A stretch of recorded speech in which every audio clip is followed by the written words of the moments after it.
The morning they nailed the door shut behind Maren Holt, the temperature in Coyle Hollow, West Virginia, had already dropped below freezing. It was the 3rd day of November 1937, and the girl stood in the lane outside the only home she had ever known, 15 years old.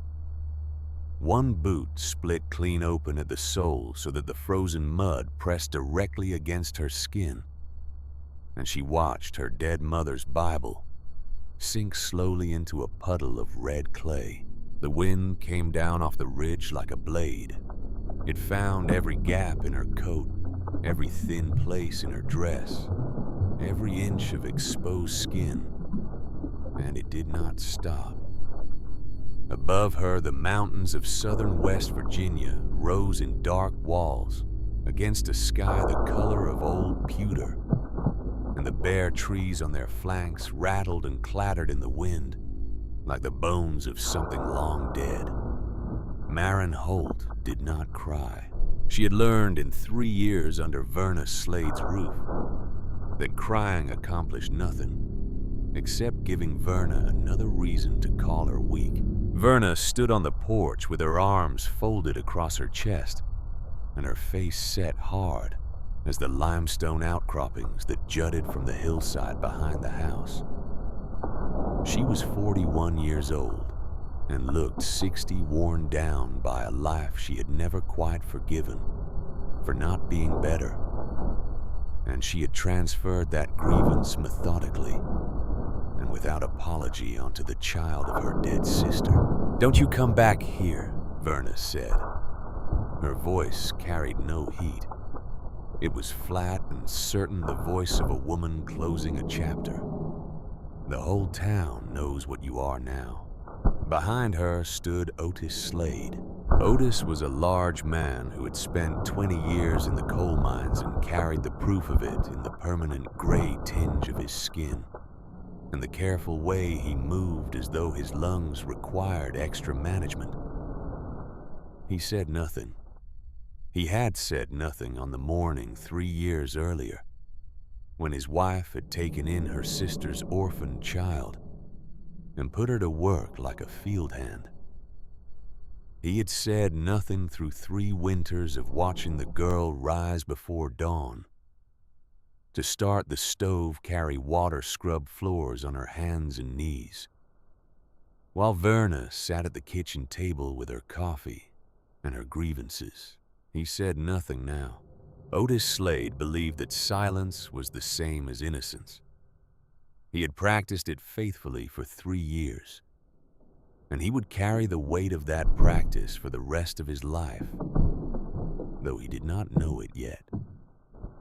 What Maren was in truth was a girl who understood plants.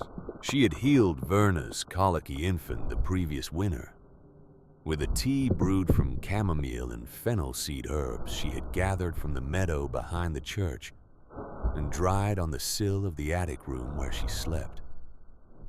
She had eased old Mr. Cutter's joint pain with a poultice of comfrey root applied with hands so careful that the old man had wept and said she had her mother's touch. She had brewed a cough syrup from wild cherry bark and sourwood honey that half the children in Coyle Hollow had tasted at one time or another. During the long, damp winters when the sickness settled into the hollows like fog and would not lift, and she kept a notebook. Her mother's notebook, actually. Leather-bound and soft with age, the cover worn smooth by Lucinda Holt's hands, and then by Maren's own. 63 pages of plant remedies written in Lucinda's careful slanting hand, with Maren's additions crammed into every margin, and between every line the ink sometimes smeared where she had written by candlelight in the attic. After Verna had gone to bed, the candle burning down to a stub, while Maren copied recipes and sketched leaves and roots with a concentration so complete that the cold and the dark ceased to exist. But Reverend Eli Thacker had called it witchcraft from his pulpit the previous Sunday. He had stood before the congregation of Coyle Hollow Baptist Church in his black coat, his broad hands gripping the sides of the lectern, his voice climbing from a low rumble to something that filled the rafters and pressed against the windows. He had pointed his finger at Maren Holt sitting in the third pew beside Verna, and the finger had trembled with the force of his conviction. His wife, Delphia, had been suffering terrible headaches for the better part of a year. Maren had treated her with fever-few tea and lavender compresses, and for a time, the headaches had eased. But they had returned worse than before. And 2 weeks ago, Delphia Thacker had collapsed on the floor of the general store on a Thursday afternoon. Her eyes rolled back, while women screamed and men stood frozen in the doorway, not knowing what to do with their hands. It was a tumor. It would be discovered later at a hospital in Charleston that a growth had been pressing against Delphia Thacker's brain for the better part of a year. Nothing on earth could have cured it. No herb, no doctor, no prayer, no amount of faith applied with sufficient conviction. The woman had been dying by slow degrees since before Maren had ever set foot in her kitchen with a packet of dried feverfew. But Reverend Thacker needed someone to blame, a motherless girl who talked to plants, who read books thicker than the Bible, who wandered the forests alone at all hours, gathering roots and bark and berries in a basket, who kept records of what she gathered in a leather notebook that she guarded with a fierceness disproportionate. Verna always said to something that was probably just kitchen nonsense. She made an easy target. She made the easiest target in the world. And when Reverend Thacker spoke, Coyle Hollow listened. The pew around Maren had emptied first, then the street, then the stores. Within a week, women who had knocked on Verna's door asking for the girls' cough syrup for their children were turning their faces to the wall when she passed. Men who had tipped their hats to her were suddenly very interested in whatever was on the other side of the road. The children she had played with were called indoors. Verna had waited exactly 6 days after the sermon before calling Maren into the kitchen and telling her to gather her things. Now, Maren stood in the lane with the frozen mud coming through the split in her boot. She reached down and picked her mother's Bible out of the puddle. She wiped it on her dress, the red clay smearing across the fabric in a long streak that looked in the gray morning light like a wound. She tucked the Bible under her arm. She did not look at Verna again. She did not look at Otis. She turned and walked north up the lane, and the wind hit her full in the face, and she walked into it. Hidden in the lining of her coat sewn into a pocket, she had stitched herself with a darning needle and brown thread on the last night before everything fell apart was her mother's notebook. She would not let them have that. She would not let them have the one thing that was entirely hers. For 3 days, Maren walked. The mountains rose around her like the walls of a room with no ceiling, their flanks covered in bare trees that cracked and groaned in the wind. She followed creek beds when she could because water ran downhill, and downhill meant valleys where the wind was less savage. She ate what she could find along the way. The last of the autumn's wild persimmons, wrinkled and soft, still carrying a ghost of sweetness. A handful of black walnuts she cracked between 2 rocks and ate, standing up, the bitter oil coating her fingers and staining them brown. A patch of chickweed growing in the seep of a spring that she ate by the fistful, cold and wet, and tasting of nothing much but filling. She drank from streams so cold they made her back teeth ache. At night, she burrowed into piles of leaves the way she had read that small animals did in her mother's notebook, which mentioned in passing that a deep enough leaf pile could hold body heat through a frost if a person lay still enough and did not panic. She lay still. She did not panic. But she shook so hard through the first 2 nights that she thought her bones might come apart at the joints. And she slept in fragments, waking to darkness and silence, and the knowledge that she was entirely alone on a mountain in November, with a split boot and no food worth mentioning. On the 3rd night, the sleet storm came. It moved through the mountains with a sound like a freight train, a roaring wall of ice and wind that stripped what remained of the leaves from the trees and turned every surface to glass. In a matter of hours, Maren had found a shallow depression in the hillside where a large rock jutted out to form a partial roof, and she pressed herself against the stone and pulled her coat around her and listened to the ice hit the rock above her head with a sound like 10,000 small hammers. The shaking stopped. She recognized that as a bad sign. Her mother's notebook had a page written in Lucinda's careful hand about the dangers of deep cold. And one of the things Lucinda had written was that when the shaking stopped, the body had given up on warming itself and was moving towards something worse. Maren read that page so many times as a child that she could recite it without the book in front of her. When the shaking stops, do not sleep. She tried not to sleep. She failed. Her thoughts went slow and strange and loose at the edges the way they did in the borderland between waking and dreaming. And in that borderland she saw her mother. Lucinda Holt, dead of pneumonia when Maren was 12, standing at the edge of the trees in the blue dress she had been buried in, holding a lantern that threw warm yellow light across the frozen ground. Maren crawled toward the light. She was not sure later how much of what followed was real, and how much was the fever dream of a body shutting down. She knew she crawled because her hands bore the proof of it for weeks afterward, scraped raw, and then frostbitten along the fingertips, in a pattern that could only come from dragging herself across frozen rock. She knew she crawled for a long time because when she finally stopped crawling, she was somewhere else entirely, somewhere dark and still and out of the wind. She pressed her face against stone that was cold but not wet and breathed air that tasted of minerals and old wood, and the roaring of the sleet storm was suddenly blessedly muffled.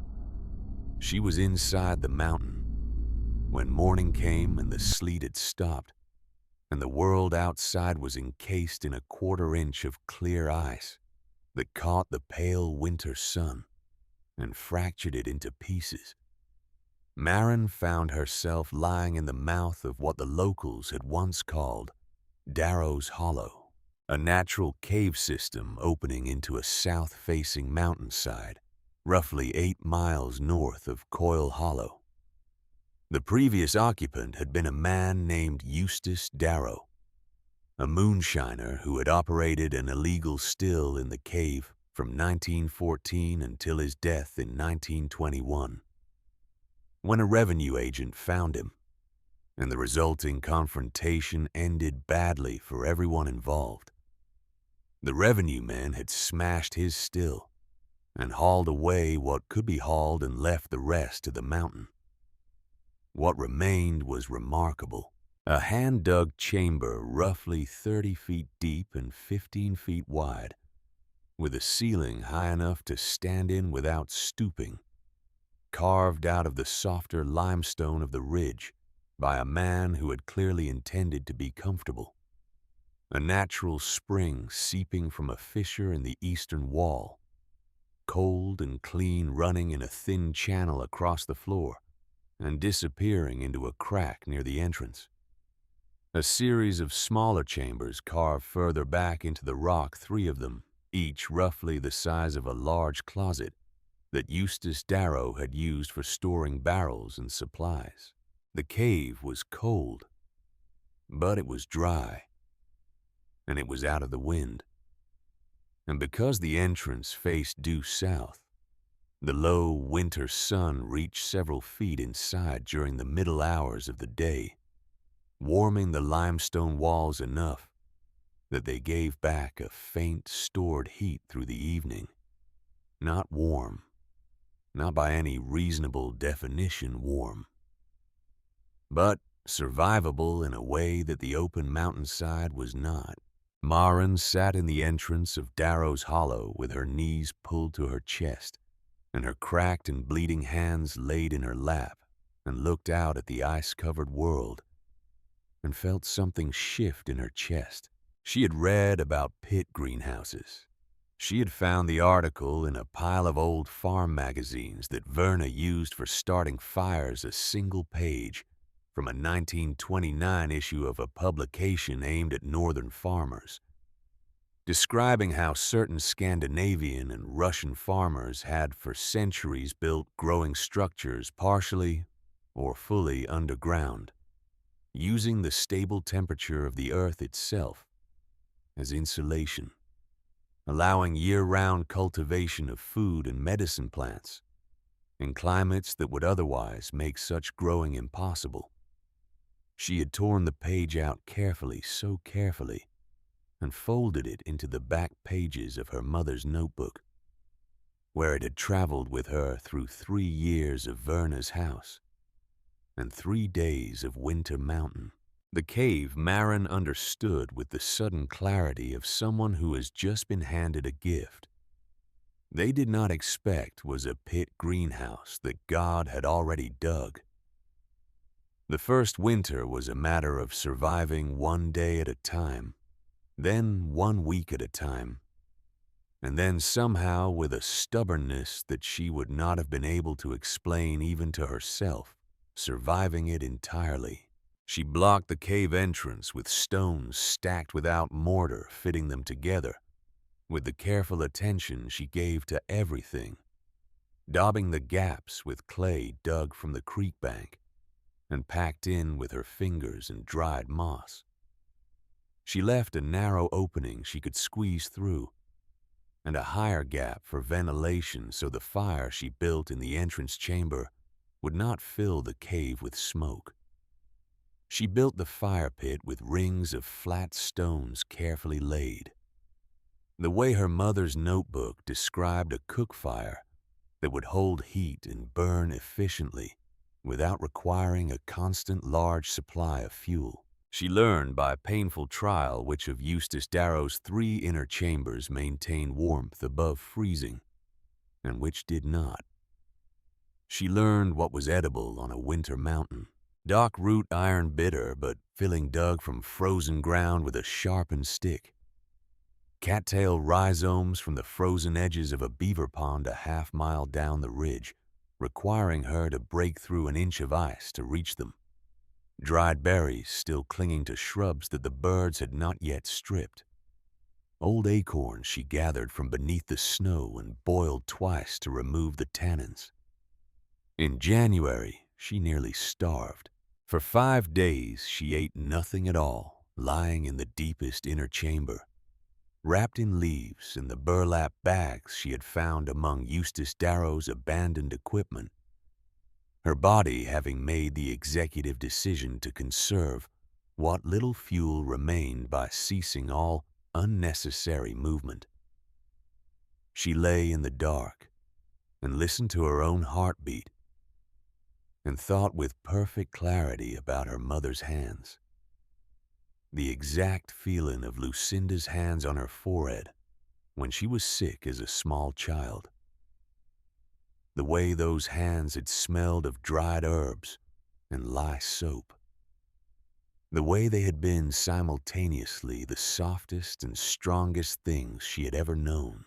On the 6th day, she crawled to the entrance to check a snare she had set from a strip torn from her own petticoat. And then, entirely forgotten. A rabbit hung in the snare, frozen solid. She sat in the entrance of the cave in the pale January sun with the frozen rabbit in her lap and laughed until she cried, which was the first time she had cried since Verna's porch.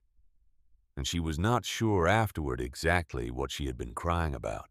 She thawed the rabbit by the fire in stages and cleaned it with hands that had long since lost their delicacy about such things, and boiled every scrap of it, including the bones in her single tin pot.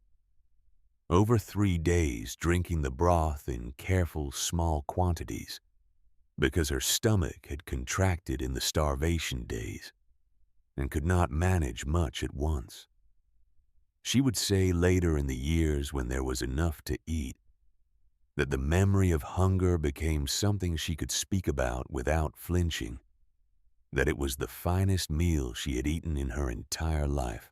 But even in those desperate weeks, the notebook was open. In the evenings, by the light of a small fire built from the driest of Darrow's abandoned barrel staves, she read and reread her mother's pages, and her own margin notes in the folded article about pit greenhouses, and she planned.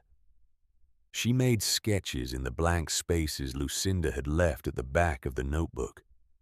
Layout of the chambers, where sunlight reached at different hours, where the spring water could be redirected with carved stone channels, where shelving built from barrel stave lumber could create tiered growing surfaces that would catch light at different angles. She was 15 years old and alone in a cave in November, and she was planning a garden when spring came late that year, held back by a cold that lingered on the mountains until mid-April. When the dogwoods finally opened their white flowers on the south-facing slopes, as if in apology for the delay, Marin went to work. She spent the first weeks of spring clearing Darrow's 3 inner chambers of everything that had accumulated in 16 years of abandonment: old barrel staves and rusted metal hoops, the remains of wooden shelving that had collapsed under the weight of time, animal bones, the legacies of small carnivores who had used the cave for the same reason Marin had, drifts of dead leaves blown in through Darrow's original entrance and never swept out. What she uncovered, cleaned and emptied, was better than she had imagined. The deepest chamber was a roughly circular space about 12 feet across, carved into the limestone where a natural hollow had given Eustace Darrow a head start.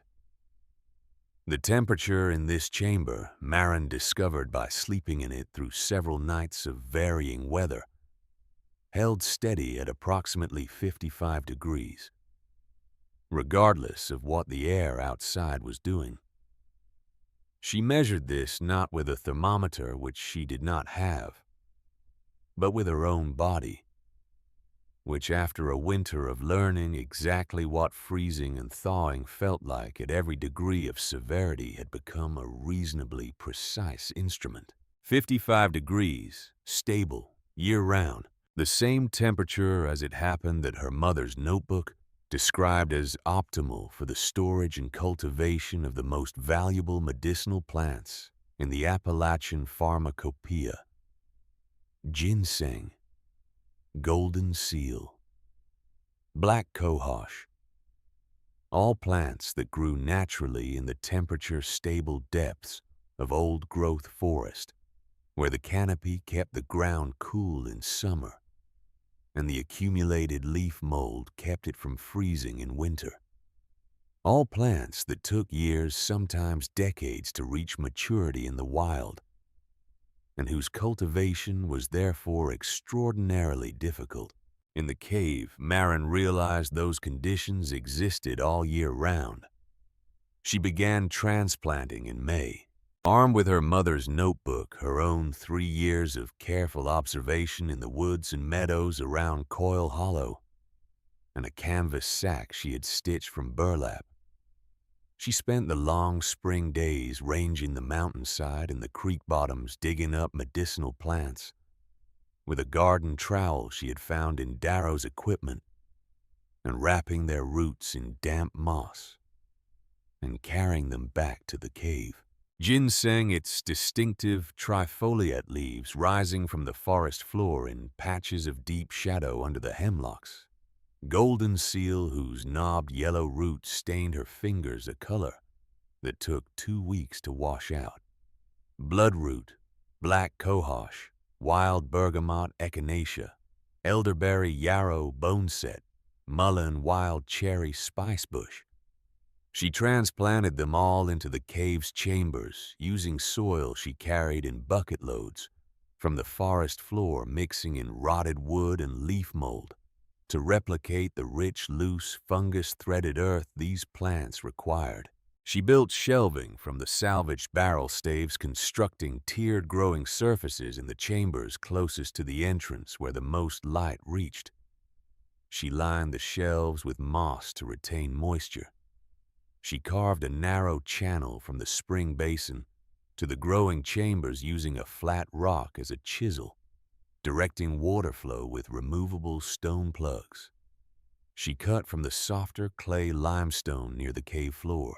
She hung broken pieces of mirror glass she had found at a dump site a mile up the ridge, angling them to reflect sunlight deeper into chambers that the direct rays never reached. By midsummer of 1938, her first full-growing year, Maren Holt had over 40 species of medicinal plants growing inside the mountain. It was around this time that she met Granny Sable. Sable Renfro was 71 years old and had lived alone on the bald ridge above Darrow's Hollow for longer than most people in the county could remember, in a cabin she had built herself. She said, with a husband who had since gone to his reward. The reward being, by the way she said it, considerably less magnificent than he had probably expected. The view from her ridge stretched 30 miles on a clear day all the way to the blue line of ridges that marked the Virginia border. She was a Yarb woman, an herbalist in the old Appalachian sense of the word, a woman who knew every medicinal plant on the mountain by sight and smell and season, who could look at a person and know within a few minutes what was wrong with them and what the mountain offered for it, whose knowledge had been passed to her by her own grandmother, and that grandmother's grandmother before her, in an unbroken line of women paying attention to the same mountain across more generations than anyone bothered to count. She had known Lucinda Holt, known her well, in fact, in the years before Maren was born, when Lucinda had come to her on this same mountain, asking the same questions that her daughter was now answering for herself. Sable found Maren by following the smell of wood smoke to a part of the mountain where there was no reason for wood smoke to be. She stood at the entrance of Darrow's Hollow on a July morning and looked at what the girl had built, and was quiet for a long moment. "Your mama had the gift," she said, finally settling herself on a flat rock with the ease of a woman who has spent 7 decades sitting on rocks and has long since made her peace with them. Her face was brown and deeply creased, the face of someone who had spent most of her life outdoors, and her eyes were a pale, clear blue that seemed in certain lights to be the same color as the sky, showing through bare winter branches. She wore a man's coat over a dress that had been washed so many times. The original color was a matter of speculation, and she carried a walking stick that she used with the authority of someone who views it primarily as a weapon. "Not magic," she said. "Sense. The sense to pay attention to what the good Lord put in the ground for us to use. You got the same thing, maybe more. I watched you transplant that bloodroot 3 weeks ago from behind the old birch stand. You put it exactly where I would have put it." Maren was silent for a moment. She had not known anyone was watching. "You gonna tell someone I'm here?" she asked. Sable looked at her for a long measuring moment. "Child," she said, "I've been watching people try to run women like you off mountains like this one since before your mother was born.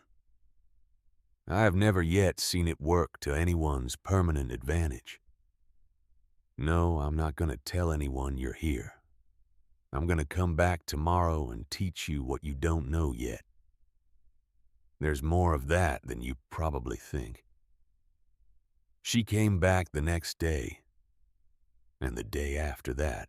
For 2 years, Sable Renfro walked down from her ridge cabin to Darrow's Hollow, nearly every day carrying cornbread wrapped in cloth and dried venison, and occasionally a small jar of her own. Sourwood honey, the finest honey Marin had ever tasted, made by bees that fed on the wildflowers of the high balds, and producing something that tasted of everything the mountain was trying to say. She taught Marin which plants to harvest under a waning moon when their oils were most concentrated, how to judge golden seal's medicinal strength by the depth of color in its root, the exact moment of black cohosh's readiness for tincturing a question of smell as much as sight. She taught her to make proper medicines, tinctures extracted in corn whiskey, which was both the best available solvent and the least expensive, salves rendered in bear fat, and beeswax with beeswax from her own hives, providing the consistency that held a poultice against a wound without sealing out air. Syrups preserved with wild honey which inhibited bacterial growth and extended shelf life through the winter. In return, Marin showed Sable what she had done with the cave. The old woman examined every chamber with the thoroughness of a scientist, which was in a practical sense what she was. She tested the temperature differentials between chambers with her hands. She traced the irrigation channel with one gnarled finger. She stood in the deep interior chamber where the ginseng grew on tiered shelves in the stable 55-degree air, and looked at roots that should have taken 7 years to reach their current size, and had done it in 2. "I believe," Sable said slowly, with the deliberateness of someone making an official pronouncement, "that you have done something nobody in these mountains has done before." She paused. "Your mother would have understood it immediately. She always saw things I didn't." The mention of Lucinda was rare. Sable did not speak of the dead casually. When she mentioned Marin's mother, it carried weight. "She came to me when she was about your age," Sable said, still looking at the ginseng. "Same questions you have. Same hunger to know everything the mountain knows. She was going to be something remarkable." She was quiet for a moment. She was something remarkable. Just not for as long as she should have been. Marin said nothing. She had learned over 2 years when Sable was finished speaking and when she was gathering herself for something else, and this was the latter. "Thacker," Sable said. "Eli Thacker's father ran your mother off this mountain too. Did you know that Marin did not know that?" "Same story," Sable said. "Different girl. Different illness he couldn't cure and needed someone else to take the blame for. Your grandmother treated his first wife. The first wife died anyway. And Thacker Sr. stood in that same pulpit and pointed the same finger." She picked up her walking stick. "It's a disease that runs in families, that kind of fear. Dresses itself up as righteousness and never bothers to look in a mirror." She began climbing back toward the ridge. "You're safe here," she called back without turning. "But don't mistake safety for permanence. That man is going to remember you're on this mountain eventually. When he does, you need to be ready. Down in Coyle Hollow, Reverend Eli Thacker was not thinking about Marin Holt. He was grieving his wife in the particular way of men who have not yet learned the difference between grief and anger, which is to say he was angry at everything in a diffuse and searching way that had not yet found its object. Delphia had died in Charleston in February of 1938, 3 months after her collapse in the general store. The doctors there, with their equipment and their degrees and their long white coats, had identified the tumor and told him plainly that nothing could have been done, that it had been there too long, that the outcome had been determined before anyone knew there was a question. Thacker had thanked them politely and come home and resumed his conviction that the girl with the plant notebook had killed his wife. He told himself, as men in his position often do, that he was protecting his community, that he was standing against the encroachment of false knowledge, of superstition, dressed up in the language of medicine, of exactly the kind of pride that the scriptures warned against. He told himself this with sufficient frequency and force that it began to feel as lies told long enough always do like the truth. He did not send anyone after Marin. That would have required acknowledging that she existed in a way that might raise questions about his conduct. Instead, he waited and prayed and trusted that the mountain or the winter or simple misfortune would resolve the situation in a way that required nothing of him. The mountain had other plans. By the 3rd year on the mountain, Marin's reputation had begun to spread in the way that news travels in Appalachian hollows carried on the tongues of people who walk ridge trails and trade information at crossroads. Stores passing from person to person in the careful, skeptical, ultimately pragmatic way of people who have learned that the world offers few enough solutions that dismissing any of them out of hand is a luxury they cannot afford. There was a young woman in Darrow's Hollow who could cure what ailed you. She had medicines for croup, for arthritis, for women's troubles, for the deep chest cough that came from breathing coal dust month after month in the low seams of the Coyle County mines. She did not charge money. She traded a jar of salve for a sack of cornmeal, a tincture for a pair of boots, a cough syrup for a wool blanket.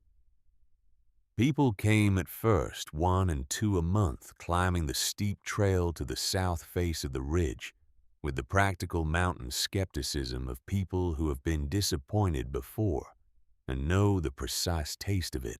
They left converted. Harlan Pike was 43 years old and had been a coal miner since he was 17, and the cough had been building in his chest for the last 5 years, with the patient, inexorable progress of something that knew it had plenty of time. He had missed 3 weeks of work that autumn, which for a man paid by the ton was not a problem that could long be endured.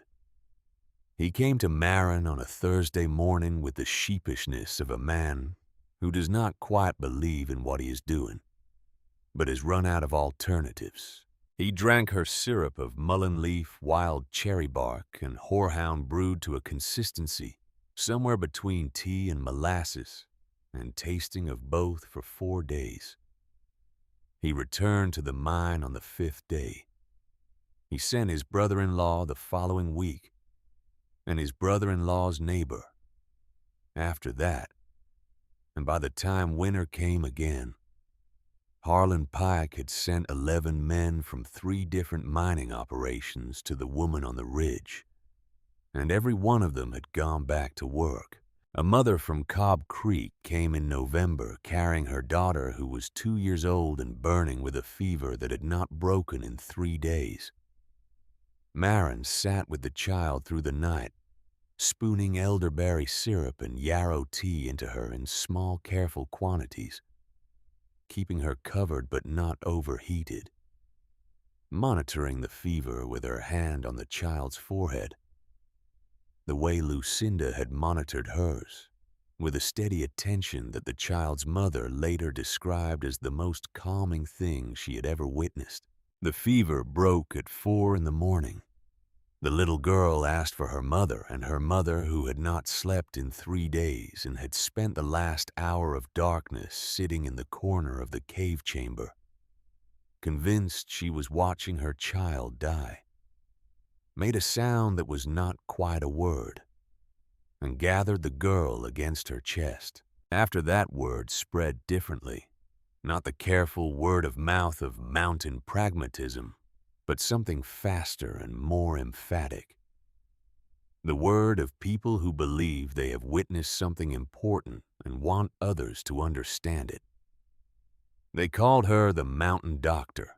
She was 17 years old and had never set foot inside a medical school, and had no intention of doing so. What she had was 63 pages of her mother's handwriting, 2 years of Sable Renfro's teaching, a cave full of medicinal plants growing in conditions more controlled than most professional growers could achieve, and an attention to her patients so complete and unguarded that the people who experienced it sometimes left feeling seen in a way they had not expected and could not entirely explain. She was not performing healing. She was doing it. And down in Coyle Hollow, Reverend Eli Thacker began to hear the name Maren Holt again for the first time in 3 years. He did not like what he heard. He did not like the word doctor attached to her name. He did not like the number of people in his congregation who mentioned her with a matter-of-fact respect that they did not bother to moderate in his presence. He did not like the way her existence on the mountain, which he had expected to resolve itself through simple attrition, had instead resolved itself into something that was becoming. He recognized with a cold and sinking clarity a kind of institution. He began to ask questions about the land. Darrow's Hollow sat on a parcel of mountainside that had been registered to Eustace Darrow in 1902 and had passed to no one upon Darrow's death. He, having died without a will or any living heirs that anyone had ever produced documentation of. The county had assessed the land and collected no taxes on it for 16 years because there was no one to collect from, which under West Virginia law created a set of conditions that a sufficiently motivated party might be able to use. Thacker was a sufficiently motivated party. He engaged the services of a lawyer in the county seat, a man named Aldous Peck, who had a reputation for finding legal angles in situations that appeared to have none. And Aldous Peck studied the county land records for 2 weeks and came back to Thacker's study with the expression of a man delivering good news. The land could be claimed, Peck said. It would require a petition. It would require some time. But it could be done. Standing in Thacker's kitchen the following Sunday after services, Verna Slade listened to this conversation with her hands wrapped around a coffee cup and her expression revealing nothing. Then she went home and told Otis. Otis Slade sat at the kitchen table for a long time after Verna had gone to bed that night. He sat in the dark with his hands flat on the table and thought about a 15-year-old girl standing in a muddy lane with a split boot picking a Bible out of a puddle. He thought about 3 years of watching and saying nothing. He thought about the bag of cornmeal he had carried up the mountain trail in January of the previous year, before anyone knew the girl was surviving up there in the dark before dawn, when Verna was asleep and left at the entrance of a cave he had found by following Sable Renfro's directions, which the old woman had given him, in the terse, coded way she had of communicating things she did not want overheard. He got up before dawn the next morning and walked to Sable Renfro's ridge.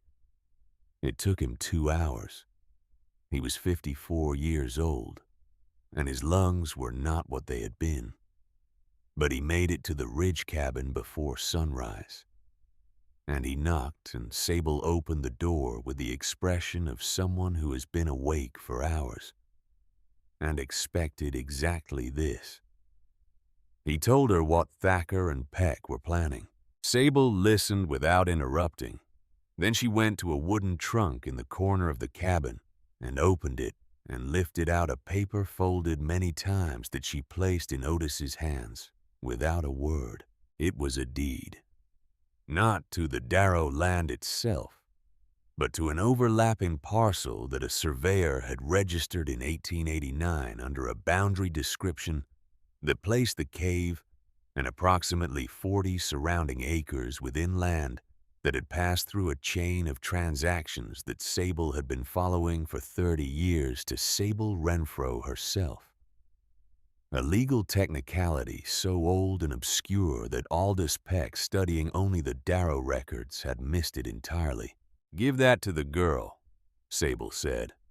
"Don't tell Verna." Otis looked at the old woman for a moment. "You've been holding on to that for 30 years, he said.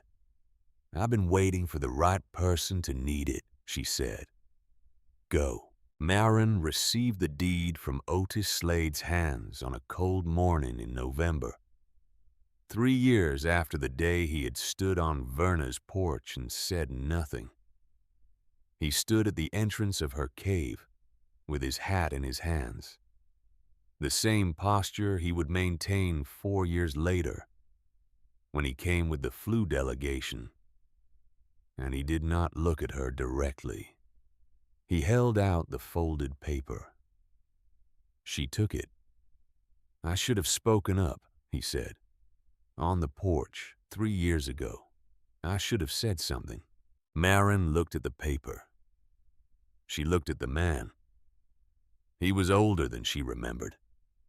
The mine had taken more from him in 3 years. "You walked up a mountain in the dark in January to leave me a bag of cornmeal," she said. "I know it was you. Sable told me." Otis Slade nodded. He put his hat back on. He turned and began the long walk back down the mountain. Marin unfolded the deed and read it carefully in the morning light coming through the cave entrance.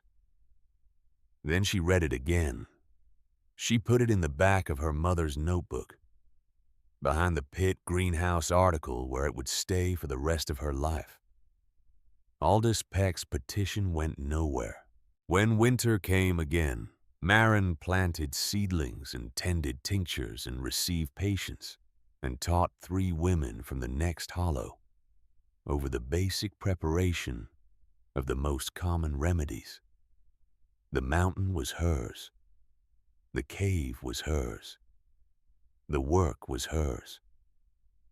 And in the deep interior chamber, the ginseng roots grew in the stable dark, older and larger than anything that should have been possible waiting. The winter of 1940 was the coldest in 20 years, and Marin Holt barely noticed. She had insulated the cave entrance with a double layer of stacked stone and a heavy curtain sewn from wool blankets stitched together with the careful, economical needlework that characterized everything she made.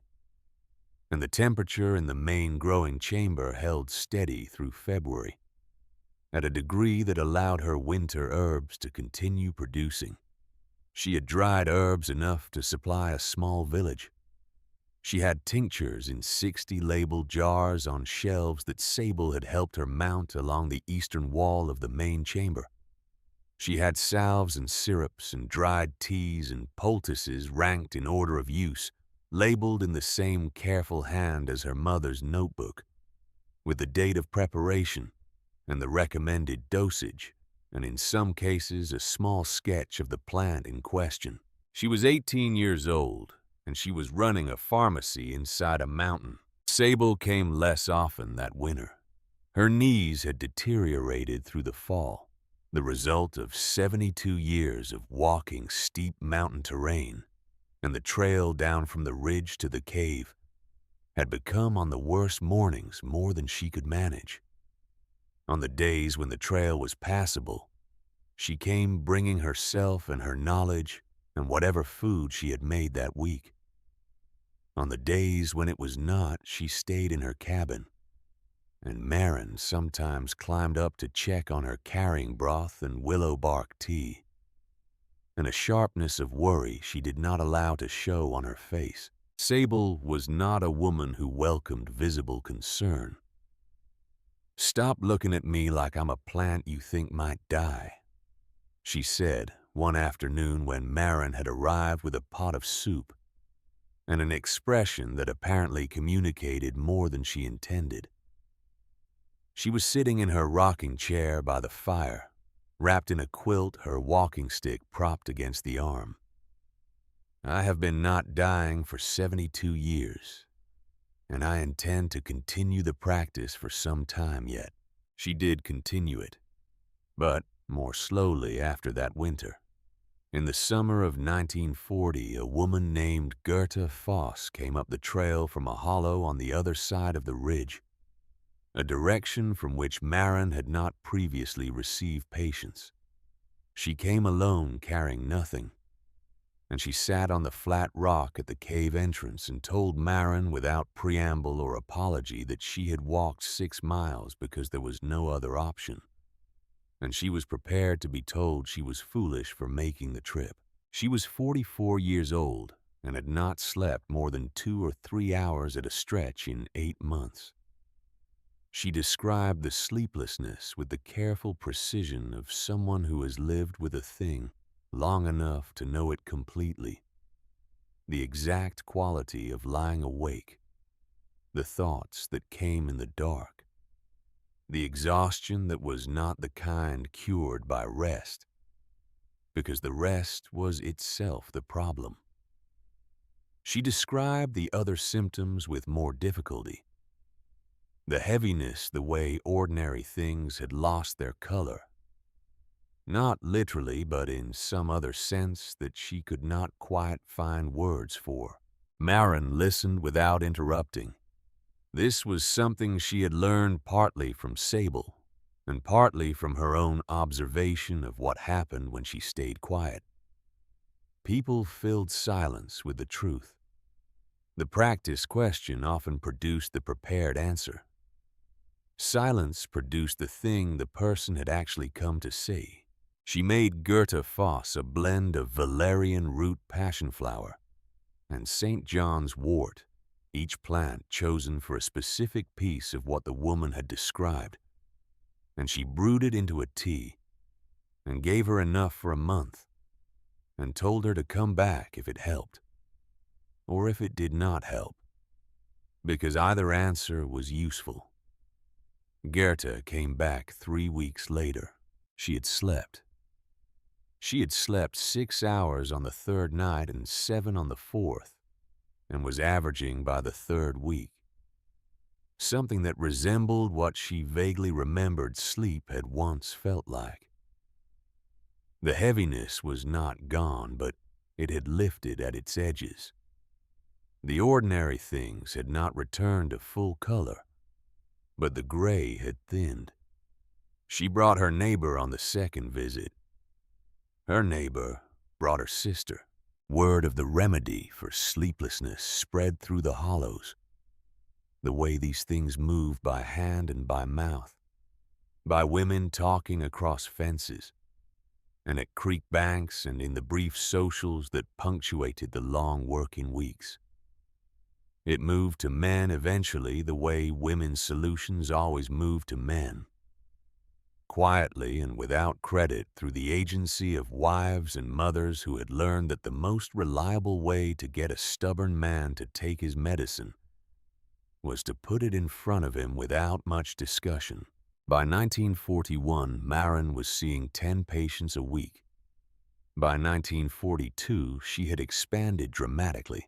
With the help of men whose families she had treated, men who came on weekends with tools and muscle, and a willingness to do hard physical labor in exchange for things she had given freely. She carved 2 additional chambers into the south-facing limestone of the ridge, bringing her total growing space to something approaching 1,000 square feet. The new chambers were designed with precision, their dimensions calculated from the same first principles she had applied to Darrow's original rooms, with attention to light angles and temperature differentials, and the specific humidity requirements of different plant families. She built a proper workshop at the cave entrance, a frame structure with a wood stove and a long pine work table and shelves running floor to ceiling on 3 walls.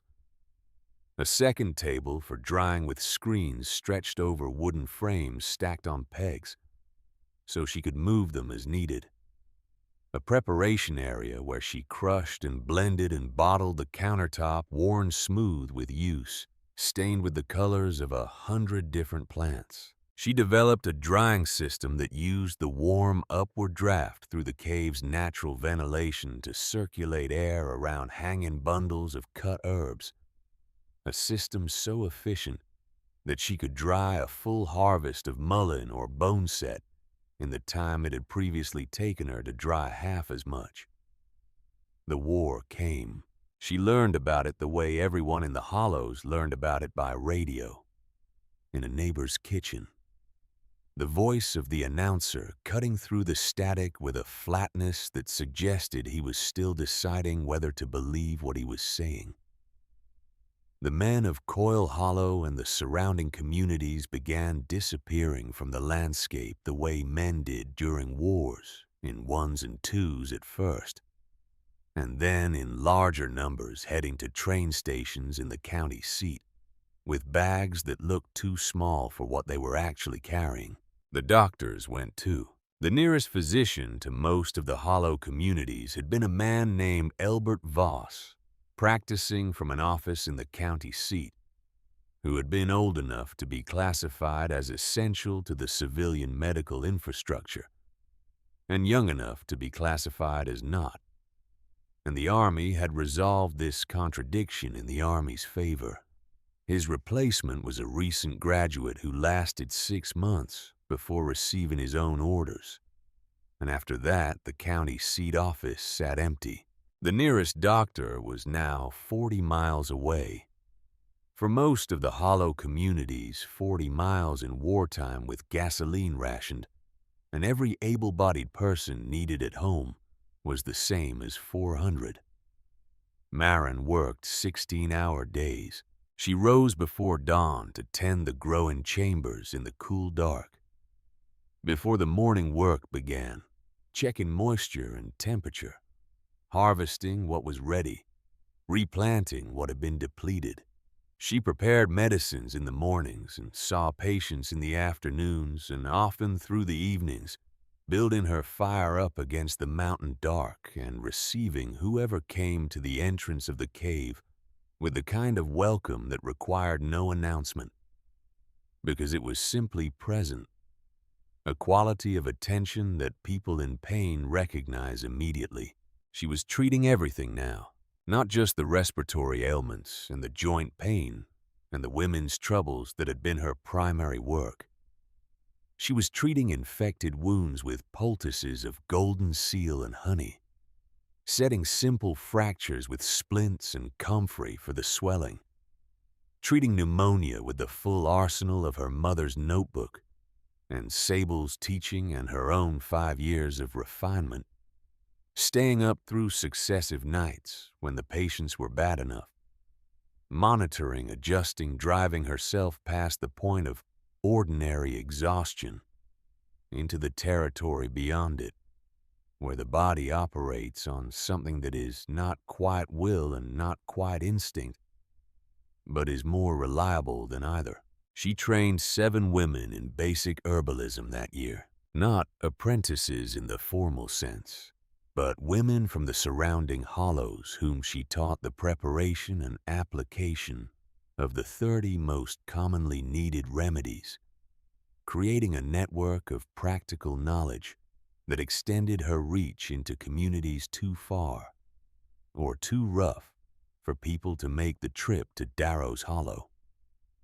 She met with each of them weekly when she could, providing fresh supplies and reviewing cases and answering questions with the patient thoroughness of someone who understands that the goal is not to make herself indispensable, but to make herself unnecessary.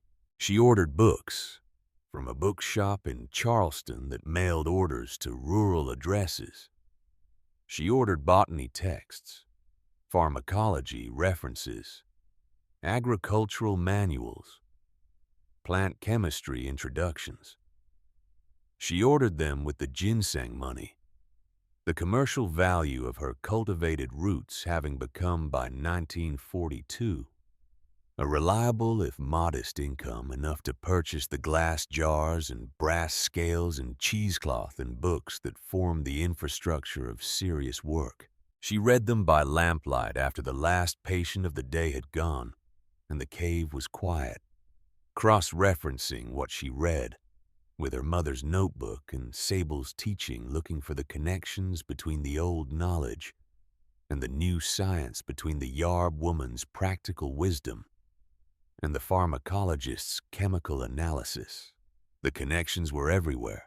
The alkaloids in golden seal that kill bacterial infection, the flavonoids in elderberry that modulated immune response, the salicin in willow bark that the body converted to salicylic acid, which was, as it turned out, almost exactly what was in the aspirin tablets that were increasingly difficult to obtain. She was not discovering things. She was confirming them. The knowledge had been there all along in her mother's notebook, and in Sable's hands, and in the accumulated wisdom of Appalachian women across 2 centuries of healing. What the pharmacology texts added was the language that explained why the knowledge was right. It did not make the knowledge more valuable, but it made it harder for certain kinds of people to dismiss. In the winter of 1943, Sable Renfro died. She died in her cabin on the ridge on a night in December when the temperature dropped to 12 degrees and the wind came off the Virginia border with a force that shook the cabin walls. She went in her sleep, which was how she had always said she intended to go. And when Marin found her the next morning, she was sitting in her rocking chair with a half-finished cup of sassafras tea cooling on the table beside her, as if she had simply paused in the middle of something ordinary and decided not to resume. Her face was peaceful in a way it had not always been in life, where a certain watchful tension had been her permanent expression, the look of someone who is simultaneously managing the present moment and preparing for whatever the next one brings. Marin sat with her for a long time. She had known it was coming not because Sable had said so. Sable was not a woman who spoke directly about her own death unless strictly necessary, but because the knowledge had been gathering in Marin's chest all through the fall. The particular heaviness that comes with understanding that someone is reaching the end of something, and that there is nothing to be done about it except pay attention while it is still possible. She had paid attention. She had been up to the ridge 3 times in the last week, bringing food and checking the stove and sitting across the fire from Sable in the evenings, while the old woman talked about plants, about the ridge, about Lucinda, about the specific quality of light on the mountain in the late afternoon in October, that she said was unlike any other light in the world, and that she hoped with mild and apparently unsentimental interest that there was something equivalent wherever she was going. Marin buried her on the ridge where she could see the sun-rising ground. She dug herself through 2 inches of frost with a spade, and the force of the particular grief that makes people need to do physical work. She planted wild bergamot on the grave, pressing the roots into the cold earth with her bare hands.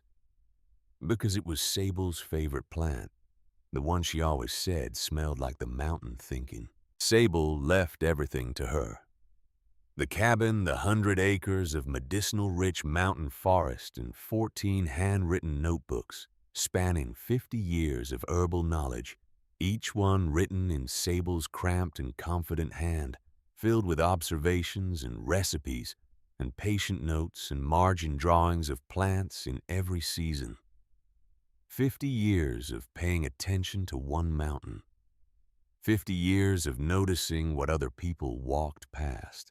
Maren carried the notebooks down to the cave and put them on the shelf beside her mother's notebook and her own growing collection of volumes, and she stood in front of that shelf for a long time, looking at what 3 women's lifetimes of knowledge looked like in physical form. It looked like a library. It looked like something that needed to be protected. She went back to work.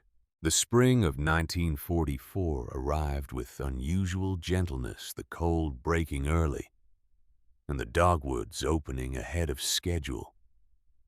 And Maren was in the middle of the first serious planting of the season when she heard footsteps on the trail below the cave.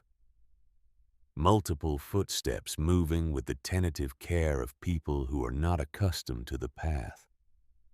She straightened up from the seedling bed she was working and waited. There were 4 of them.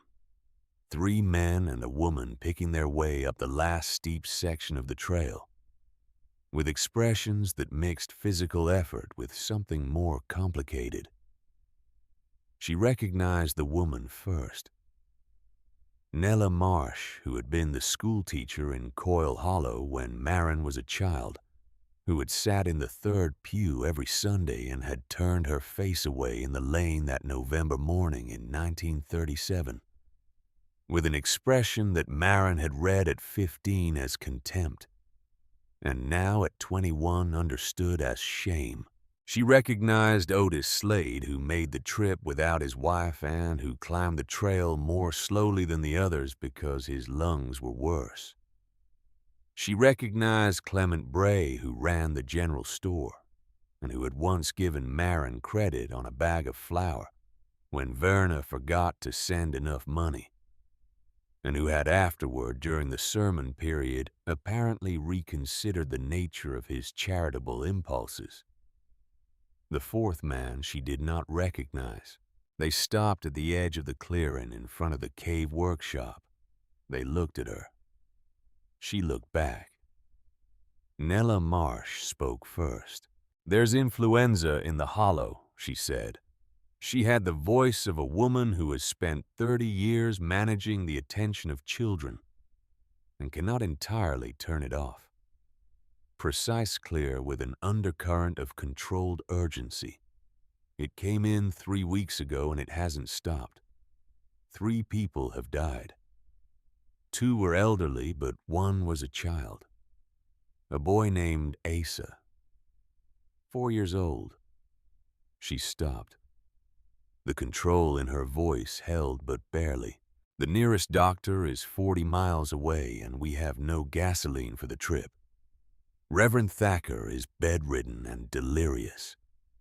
There are 11 people sick enough that we're afraid. We need help." Maren looked at them. Otis Slade held his hat in both hands and looked at the ground. The man she didn't recognize looked at her with the directness of desperation, the look of someone who has used up everything else and arrived at whatever is left. Nella Marsh looked at her with the specific expression of a person who knows exactly what they are asking and exactly what it costs. The boy named Asa was 4 years old. She thought about the little girl from Cobb Creek, the one who had asked for her mother at 4 in the morning when the fever broke. She thought about what it would mean to have arrived 3 days earlier, or to have a remedy that the mother could have used at home before the illness progressed to the point of that desperate nighttime vigil. She thought about it for perhaps 10 seconds. Then she went inside. She packed with the efficiency of someone who has spent 6 years refining exactly this, what the most essential medicines were, in what quantities for what presentations of illness. Elderberry syrup, a full gallon, the most potent batch she had made all winter, heavy with the immunomodulating compounds that she had read about in the pharmacology text and that Sable had known about in a different vocabulary for 50 years. Echinacea tincture, yarrow tea dried and bundled, bone-set infusions specific to the deep bone ache of influenza that the patients themselves described as feeling like the inside of them was trying to come out, chest poultices of mustard seed and dried eucalyptus, the eucalyptus grown in the cave from a cutting she had sent away for 2 years earlier, a small miracle of cultivation in a mountain cave. Willow bark extract for pain and fever. She packed enough for 50 people.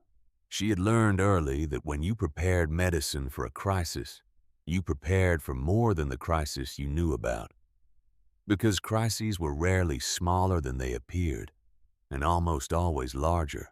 The walk down the mountain to Coyle Hollow took 2 hours at the pace of the delegation, slower than Marin would have moved alone. She walked beside Nella Marsh for part of it, and Nella talked in the efficient, information-dense way of a woman delivering a briefing, telling Marin who was sick, how long what symptoms dominated, who was caring for whom.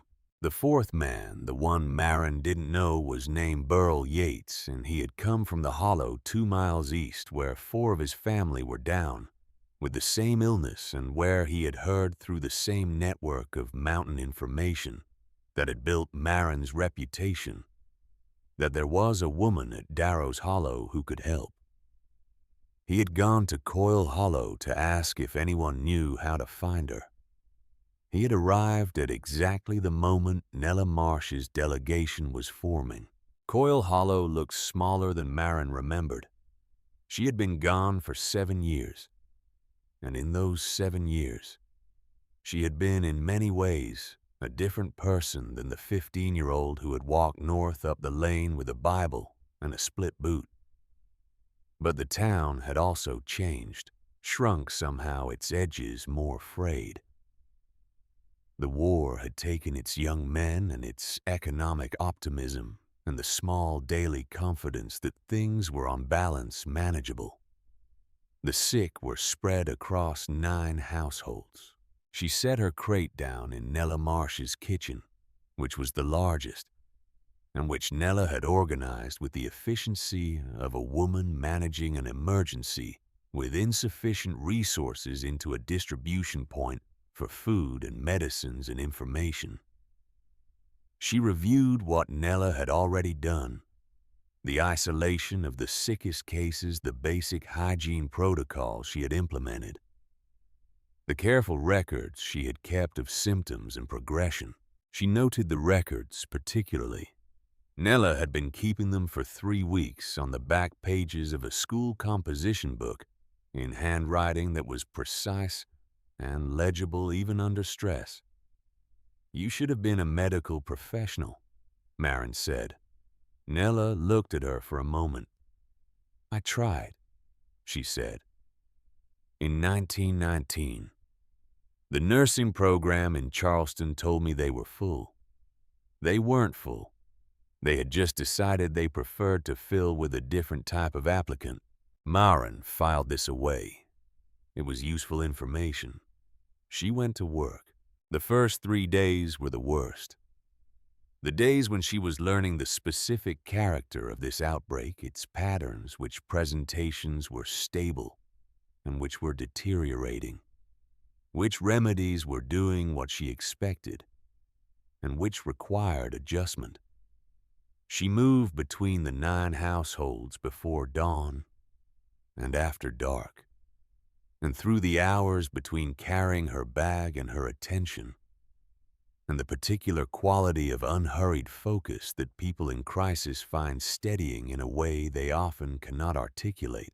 She treated a 60-year-old man named Fitch, whose fever had been climbing for 4 days and whose lungs were beginning to fill. And she sat beside him through a night that required everything she knew, cycling through compresses and steam tents and the most aggressive chest treatments in her mother's notebook and her own additions to it. And by morning, the fever had plateaued and begun the long, irregular descent toward normal. She treated children and old people and working-age men and women whose households would fall apart if they stayed sick much longer. She treated Verna Slade. Verna was 51 now, and the years had not been kind in the way that certain kinds of internal weather never are. She lay in the back bedroom of the house that had been Marin's home for 3 years. In a bed she had no one left to share, because Otis, who was also sick, had been moved to the front room to prevent her from nursing him while she was fighting the illness herself. She looked up when Marin came through the door. She reached for Marin's hand with fingers that shook and her mouth moved. And what came out was not words, but something more and less than words. A sound that carried the full weight of what she could not say. And Marin held her hand and said nothing because there was nothing that needed to be said. Or rather, nothing that could be said that would do the work that silence did in that room. She administered the remedy and checked the fever and adjusted the blanket and moved on. She treated Otis, who was recovering faster than his wife, his constitution toughened by decades of physical labor, in a way that meant his body knew how to fight. He watched her work with an expression she recognized as the specific face of a person who is grateful in a way that exceeds their vocabulary. She left him a week's supply of elderberry syrup and bone-set infusion and told him to rest, which she knew he would not do, but which needed to be said. On the 8th day, she went to the Thacker house. Reverend Eli Thacker was 64 years old and had been sick for 2 weeks, and was, as Nella had reported, delirious.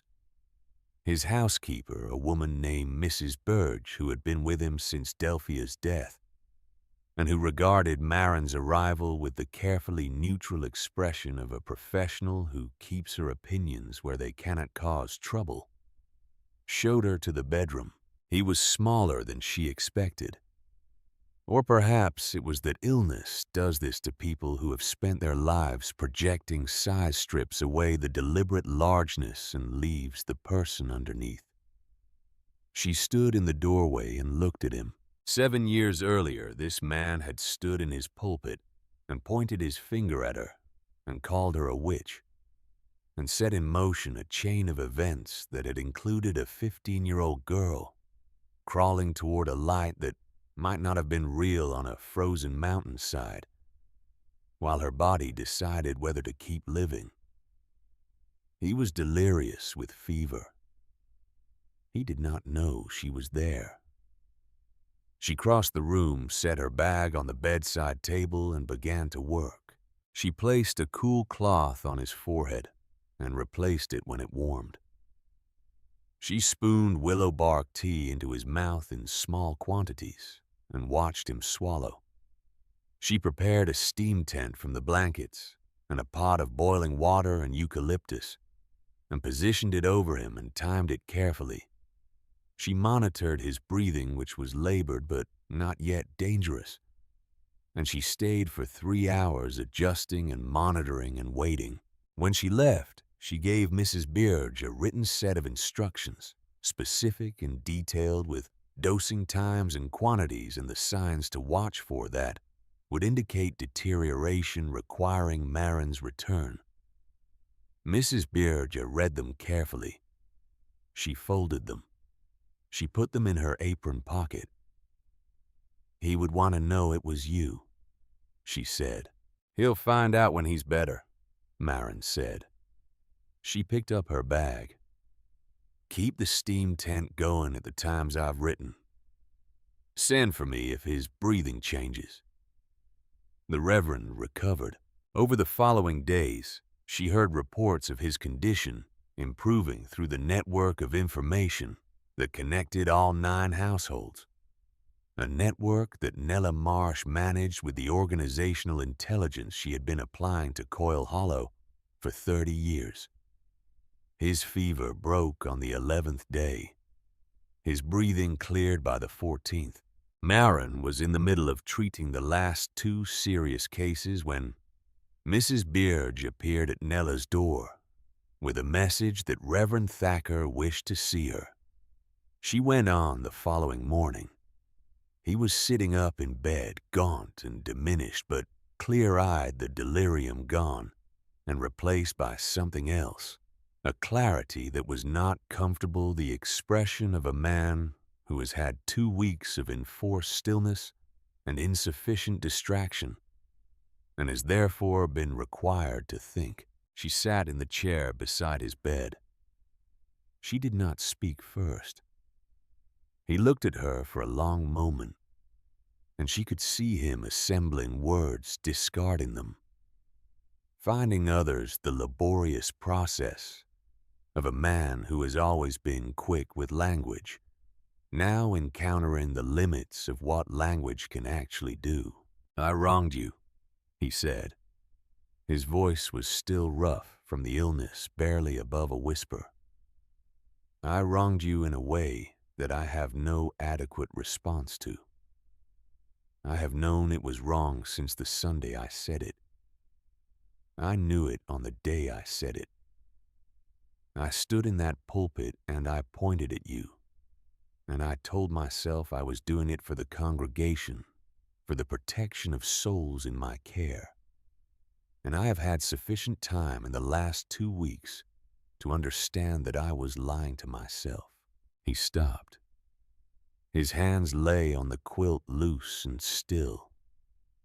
"I was afraid," he said, "because I did not understand what you did, and I had spent enough years in this pulpit that I had forgotten how to say, 'I don't understand this, and I need to learn more.' And I was proud, too proud to walk to a 15-year-old girl and say I was wrong about my wife's illness, and I blamed you for it, and I am asking your forgiveness." The room was quiet.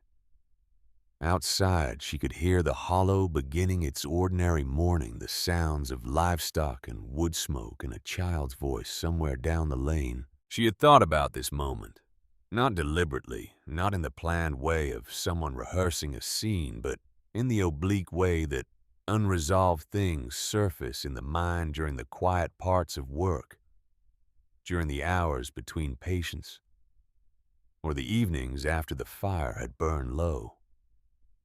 She had thought about what she would say if she were ever in this room facing this man, and what she had found was not what she expected. She had expected anger, and there was some. She had expected the satisfaction of being right in a way that could no longer be disputed, and that was there too. What she had not expected was the particular kind of sorrow that comes with looking at a frightened person who has done a frightened thing and understanding without forgiving the thing exactly why it happened. "I forgive you," she said. He closed his eyes for a moment. "But I need you to understand something," she continued. "What I do is not witchcraft. It has never been witchcraft. It is paying attention. It is learning what the earth offers and applying that knowledge carefully and honestly and with humility about what it cannot do. My mother understood that. The woman who taught me understood it. Women in these mountains have understood it for longer than your denomination has existed. You came close to destroying something precious because you did not take the time to understand it. I need you to promise me that you will not let that happen again. Not to me. Not to anyone who comes after me." Thacker opened his eyes. "I promise," he said. It was not a preacher's voice. It was an old man's voice, shorn of performance, carrying only the weight of what he meant. She stood. She picked up her bag. "Get some sun today if you're able," she said. 15 minutes. Slowly. She walked out of the Thacker house and into the lane. The morning was cold and bright. The kind of March morning that carries the first real promise of a spring that will eventually arrive.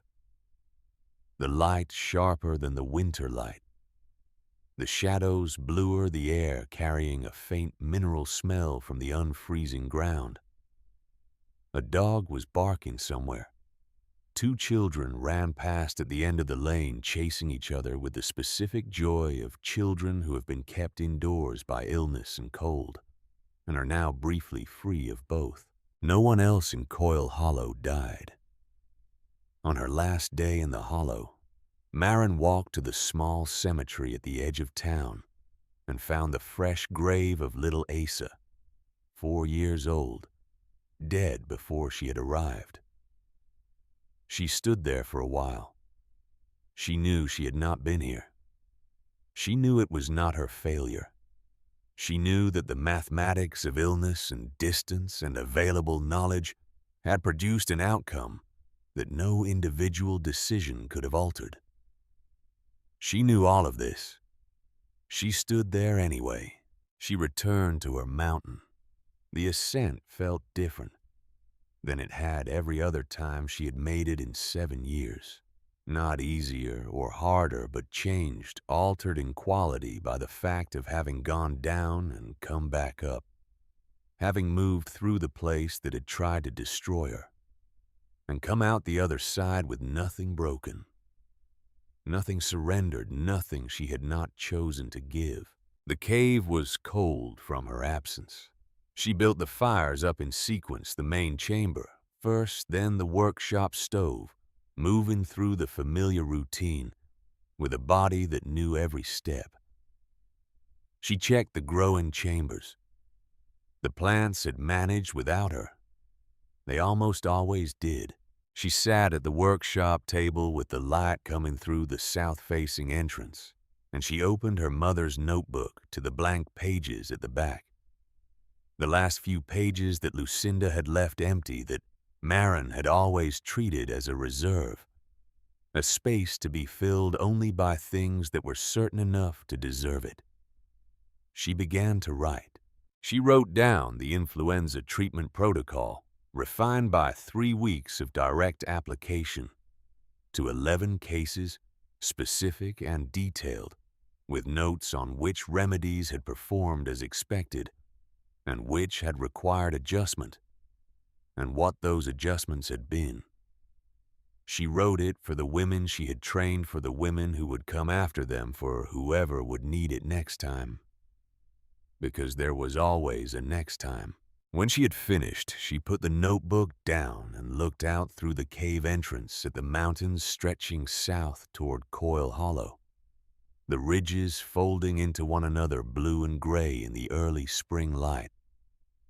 The same mountains she had walked into 7 years earlier, with a split boot and no plan, and the stubborn conviction that she was going to survive. She had done considerably more than survive. The summer Maren turned 22, a man came up the trail to the cave, a former soldier home from the war in the Pacific, with a quietness about him that was different from the mountain quietness she was accustomed to. His name was Ransom Cruz, and he had grown up in the hollow 2 ridges east. And he had heard about the mountain doctor from his mother's letters throughout 3 years of the Pacific campaign. And he had come initially because a piece of shrapnel the Army surgeons had extracted from his left shoulder had left a scar that was not healing cleanly. She examined the shoulder and prescribed a golden seal and calendula poultice and told him to come back in 2 weeks. He came back in 2 weeks. The shoulder was healing. He came back 2 weeks after that, which was not necessary from a medical standpoint. She was aware of this. She treated it with the same methodical attention she gave to any other patient management question, and arrived after some consideration at a conclusion she had not expected to arrive at, and found she did not regret. Ransom Cruz was a quiet man with carpenter's hands, and a way of listening that reminded her of her mother. He had seen enough destruction to have made a considered choice about how to spend whatever came next, and what he had chosen with a clarity she recognized, because it was the same clarity she had applied to her own work was building. He had no objection to a woman who lived in a cave. He had, in fact, a number of practical suggestions for improving the cave's structural stability that reflected a genuine and apparently deep interest in the engineering of the situation. They were married on the ridge above the hollow on the same bald ground where Sable Renfro's cabin stood, with wildflowers on the altar, and the long view of mountains in every direction, and Sable's old rocking chair, placed in the front row, with a sprig of bergamot on the seat, because some absences deserve acknowledgement. Ransom built them a cabin on the ridge beside Sable's using the old cabin's remaining timbers, and the lumber he milled himself from trees, taken selectively from the 100 acres Sable had left Marin, and they lived there together for the rest of their lives, and the cave below remained the center of the work.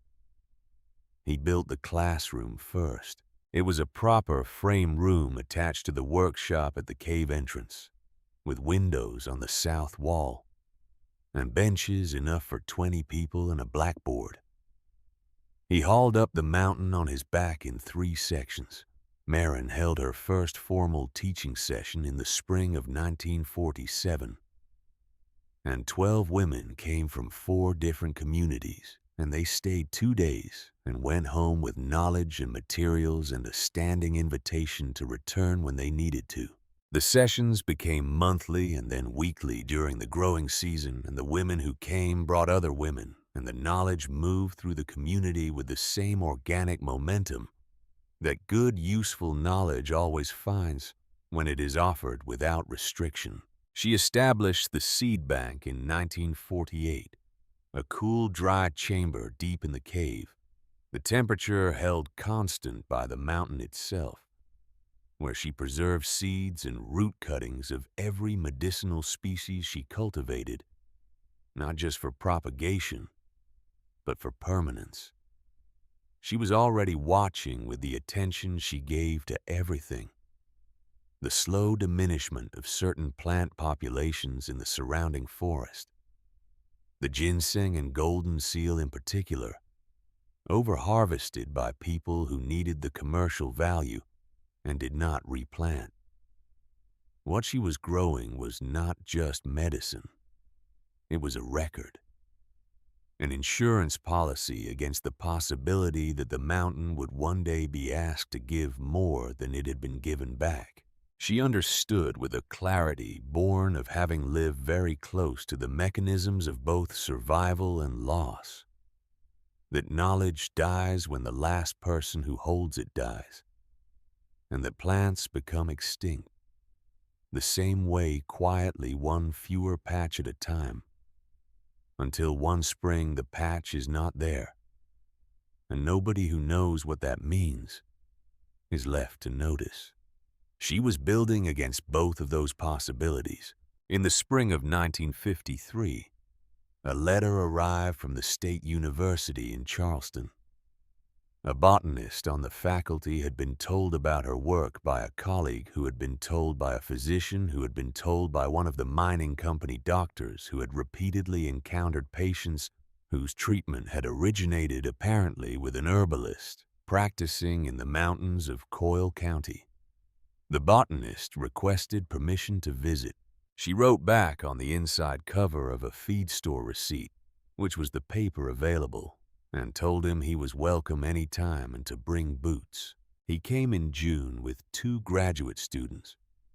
both of them wearing the expression that academics wear when they are trying to manage the gap between what they expected to find and what they are actually finding.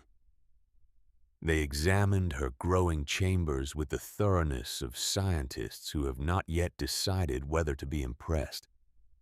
They took samples carefully, and with her permission, they reviewed her records, which went back 15 years and covered several thousand patient interactions with notes that would have been, one of the graduate students told her, later publishable in a clinical journal if she had wanted to publish. She did not particularly want to publish, but she agreed to answer their questions, which took 3 days, and to allow them to take additional samples and return the following year.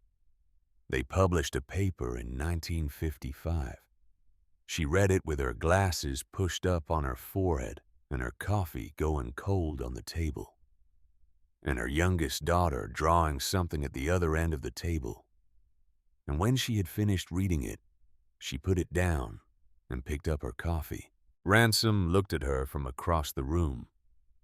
"They say your extraction methods are pharmacologically sound," he said. He had read it over her shoulder that morning while she was still on the first page. Sable knew that in 1880, Marin said. It's nice of them to confirm it. She said it without particular sharpness. She had no objection to confirmation. Confirmation was useful, especially of the kind that traveled in academic journals to places where her work would not otherwise be taken seriously. She understood perfectly well that the paper was a tool, and that tools were for using. More visitors came after the paper. Journalists, botanists, a few doctors who had the intellectual honesty to arrive with notebooks rather than conclusions. Marin received them all with the same directness she brought to everything, showing them her workshop and her growing chambers and her records, answering questions with precision and patience, asking only that they represent her work accurately without mystification or condescension. Neither folk miracle nor primitive curiosity. Most of them complied. The ones who did not comply produced pieces that said more about the writer than about the work, and Marin read them, filed them, and returned to her patients. In 1959, Nella Marsh came up the mountain. She was retired from teaching now, and she moved more slowly than she had in 1944. And she brought a covered dish and a directness that had not diminished. She told Marin she wanted to learn. She wanted to learn everything. She had 30 years of careful observation of her community's health. 30 years of knowing which families had, which recurring problems and which households were managing and which were not. And she wanted to combine that knowledge with what Marin knew about remedies and cultivation. She was 62 years old. "That's late to start an apprenticeship," Marin said. "It is," Nella agreed. "Start anyway." Marin started anyway. Nella Marsh spent the last 12 years of her working life as Marin's closest collaborator, managing the teaching sessions and the patient records, and the correspondence with the university researchers, with the organizational precision that 30 years in a classroom had given her, freeing Marin to do the work that only Marin could do. She also, with Marin's help, wrote the first version of what would become the published guide. They called it the Mountain Healer's Handbook. It was modest in its first form, 60 pages hand-typed on Nella's typewriter, and reproduced on a mimeograph machine that Ransom drove 4 hours to acquire from a church supply company in Huntington. They distributed 300 copies across 4 counties in the spring of 1961, and the copies passed from hand to hand and household to household until the pages wore soft and the covers separated. And women who wanted the information badly enough recopied the whole thing by hand. which Marin considered the most reliable indication that a piece of writing was genuinely useful. The years accumulated. The work did not slow. It changed shape, became less about individual patience and more about the infrastructure of knowledge itself. The teaching and the seed bank and the written record. The long, patient labor of making sure that what had been learned would last beyond the learning of it. Ransom's carpenter's hands built and rebuilt the cave structures as needs changed.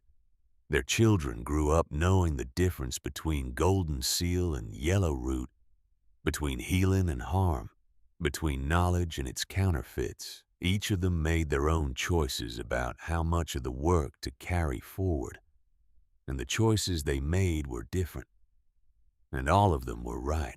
Marin Holt died on a Tuesday morning in late March of 1999. She was 77 years old. She died in the cabin on the ridge in the bed that Ransom had built, and in which Ransom had died 11 years earlier, surrounded by her children and the 11 grandchildren who were old enough to be there. And through the window she had asked to be opened, she could smell the wild bergamot that her eldest daughter had planted along every path on the property. The same plant she had pressed into Sable Renfro's grave with bare hands in frozen ground 56 years before. The mountain healer's workshop continued under her eldest daughter's direction, and continues still.